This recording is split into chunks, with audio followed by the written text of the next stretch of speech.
نیلم قصور کے نواحی گاؤں میں سے ایک گاؤں کی رہائشی تھی۔ دراز قد اور بے پناہ طاقتور تھی۔ پیشے کے لحاظ سے وہ ڈاکو تھی، مگر اس کے اپنے اصول تھے۔ ارد گرد کے چند دیہات جہاں اس کی برادری رہائش پذیر تھی، ان کو وہ اپنا علاقہ سمجھتی تھی اور ہمیشہ اس علاقے سے باہر واردات کرتی تھی۔ مشہور ہے کہ ایک نوجوان کو نیلم سے عشق ہو گیا۔ وہ رات کو گاؤں سے باہر نیلم کی تلاش میں نکل کھڑا ہوا۔ نیلم کا کوئی گروہ نہیں تھا اور ہمیشہ ڈاکے کے لیے اکیلی جاتی تھی۔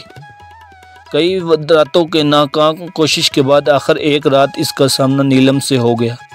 نیلم نے رات گئے اس کے گھومنے کا مقصد پوچھا تو نوجوان نے نیلم کے سامنے اپنی محبت کا اظہار کیا اور اس کا ساتھی بننے کی پیشکش کی، مگر نیلم شادی شدہ عورت تھی، لہٰذا اس نے معذرت کر لی۔ اس موقع پر نوجوان نے مزاحمت کی کوشش کی تو نیلم نے اس کا ایسا بازو مروڑا کہ نہ صرف نوجوان کے سر پر سوار اس کا بھوت اتر گیا بلکہ 2 جگہوں سے ہڈی بھی ٹوٹ گئی۔ ایک دفعہ نیلم امید سے تھی، رات کا وقت تھا اور ڈاکے کے لیے نکلی ہوئی تھی۔ راستے میں ایک قبرستان کے پاس سے گزرتے ہوئے اچانک زچگی کا وقت آن پہنچا۔ بہادر اور باہمت نیلم نے بچی کو جنم دیا۔ قریبی جوہر کے پانی سے بچی اور اپنے آپ کو پاک کیا۔ بچی کو اپنی شال میں لپیٹا اور ایک کھوکھلے درخت کی خم میں دبا دیا اور خود واردات کے لیے نکل گئی۔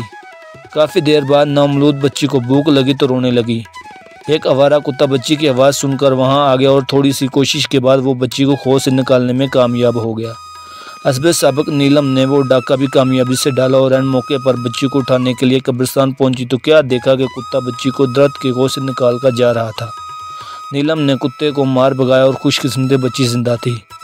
اس نے بھوکی بچی کو دودھ پلایا اور گھر لے آئی۔ بعد میں وہ بچی بڑی ہو کر نیلم کی واحد اولاد ثابت ہوئی۔ ایک دفعہ نیلم کے علاقے میں ایک قبیلی خانہ بدوش پٹھان نے ڈیرا ڈالا۔ اس کے پاس سونے کے سکوں کے 2 گاگریں تھیں جن کی حفاظت پر وہ 2 قد آور خونخوار کتے مامور تھے۔ پٹھان نے اعلان کر رکھا تھا کہ نیلم یا کوئی دوسرا ڈاکو یہ اشرفیہ چوری کر لے تو میں اس کو بخش دوں گا۔ دراصل پٹھان کو اپنے کتوں پر بہت مان تھا۔ نیلم نے پٹھان کو پیغام بھیجا، تم میرے علاقے میں رہائش پذیر ہو اس لیے میں تمہیں کچھ نہیں کہوں گی۔ پٹھان نے جواب میں مذاق اڑایا اور نیلم کو اچھا نہ لگا۔ خیر وقت گزرا اور پٹھان وہ علاقہ چھوڑ کر آگے بڑھ گیا۔ نیلم نے پٹھان کا سراغ لگایا اور نیلم کی شاطر دماغ میں ایک زبردست خیال آیا۔ اس نے ایک کتیا کو پکڑا اور پٹھان کی جھونپڑی کی طرف چل پڑی۔ نیلم ابھی جھونپڑی سے آدھا کلومیٹر دور تھی۔ کتوں نے کتیا کی بو محسوس کر لی اور اس کی طرف دوڑ لگا دی۔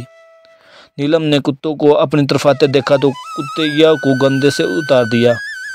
نیلم کتے کو ان کے حال پر چھوڑ کر چپکے پٹھان کی جھونپڑی میں داخل ہو گئی۔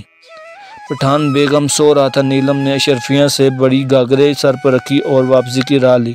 راستے میں اس نے کتیا کو ایک بار پھر کندھے پر رکھا اور چل پڑی۔